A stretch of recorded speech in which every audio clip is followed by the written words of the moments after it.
Welcome back sa aking YouTube channel. Para sa mga first time lang po na manood, please click mo na ang Jeremy's TV, Manila. Anyway guys, wala nang bayad o libre lang, tulong mo na lang din sa kapwa. Alright, thank you very much po. So topic natin po today's reflection, sa tema pa rin tayo ng milagro ng ating Panginoong Yesus. So minsan, niyaya ng Panginoong Yesus sa kanyang mga lagad na pumunta sa kabilang ibayo.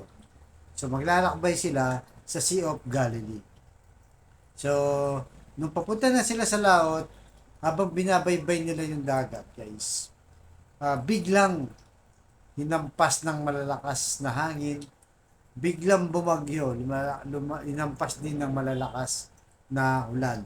So, sa kabila ng sila yung mga batikan, guys, na mangingisda, siyempre naman natin, pagka mangingisda, kasanay ka sa dagat, di ba? Umulan umaraw, alam mo kung paano.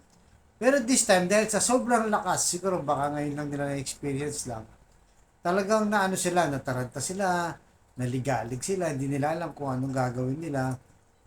So, takot na takot sila. Kumbaga, sa madaling salita, takot na takot sila. Siyempre, baka nga naman malunod sila dahil sa lakas ng ulan at saka ng hangin, binabayo sila. So, habang sila'y natataranta, at makita nila itong ang ating Panginoong Yesus na sarap ng tulog guys, nandun sa dulo ng bangka. So siguro kung i-imaginein mo, parang baka umihilik pa ang ating Panginoong Yesus, di ba? Sa sobrang tulog.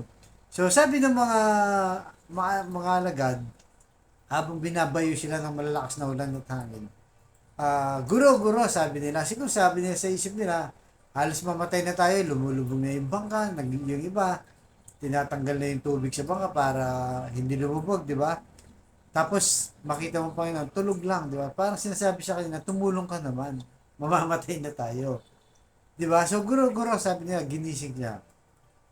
Na sinabi na, binabagyo tayo, halos lulubog na tayo, sabi niya.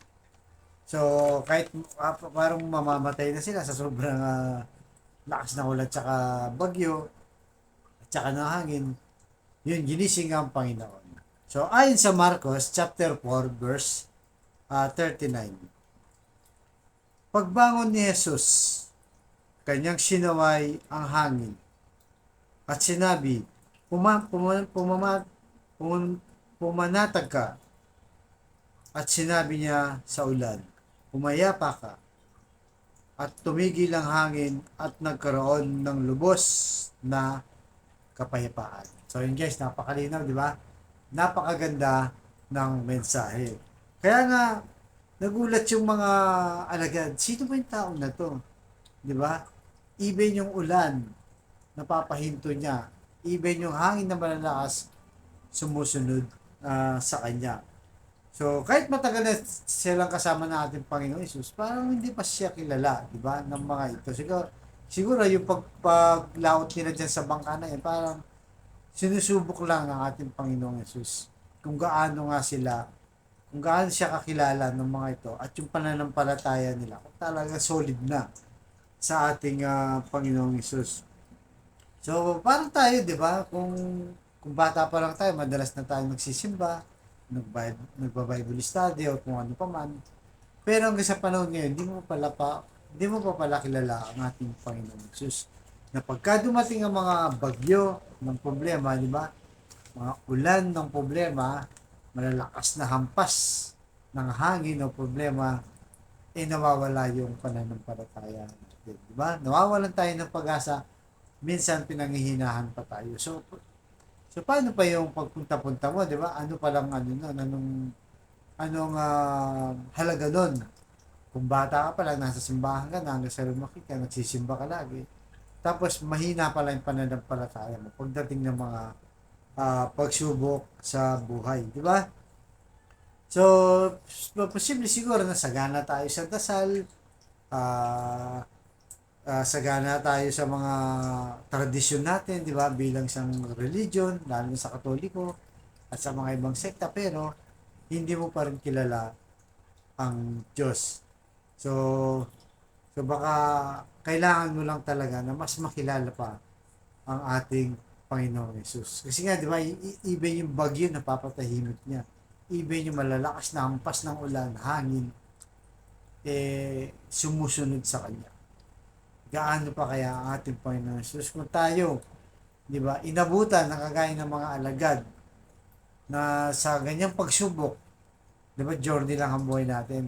Habang naglalakbay tayo dito sa mundo, binayo ka ng malalakas na problema, binayo ka ng malalakas na ulan na problema, malalakas na hangin, baka lumubog ka. Baka mataranta ka. Dahil wala ka pang pananampalataya. At hindi mo kilala ang Panginoon Jesus, paano kanya tutulungan. So, iniisip mo, pinabayaan ka pa, di ba? Di ba, doon sa kwento natin, tulog na tulog ang Panginoon Jesus habang natataranta. Yung mga alagad, hindi alam kung gagawin. Natuturete na sila, guys. Pero sa kabila niyan, di ba? Nandyan ang ating Panginoon Jesus. Pagtayo niya, pagbangon niya, pinatigil yung mga bagyo, mga ulan, at malalakas na hangin sa kanila. So, ganyan din po sa buhay natin. Kung mabigat man ang problema mo ngayon, binabagyo ka, mahirap ang kalagayan mo, financially, spiritually, o physically, guys. Di ba? Nanghihina ka na, may sakit ka, may cancer ka, nawawalan ka ng ulo. Hindi mo na nakikilala ang Panginoon Diyos. Sa tingin mo, kilala mo siya, pero hindi pa pala. So, yun po ang ipanalangin natin, hingin ng patnubay sa ating Diyos para tayo lalong tumatag sa ating pananampalataya.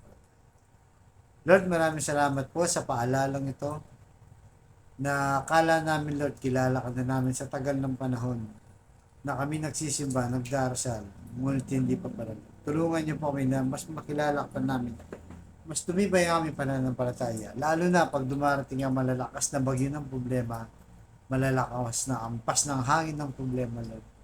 Tulungan niyo po. At sa kapatid natin nanonood sa aking vlog na may matinding karamdaman, physical, financially, samahan mo ko, sabayan mo ko sa simpleng dasal na kung may matindi kang dinaraanan ngayon at maniwala ka lang, manampalataya ka, tsak yun, ibibigay sa ng Diyos. Ano man ang iyong kahilingan. So tayo magnalangin ulit.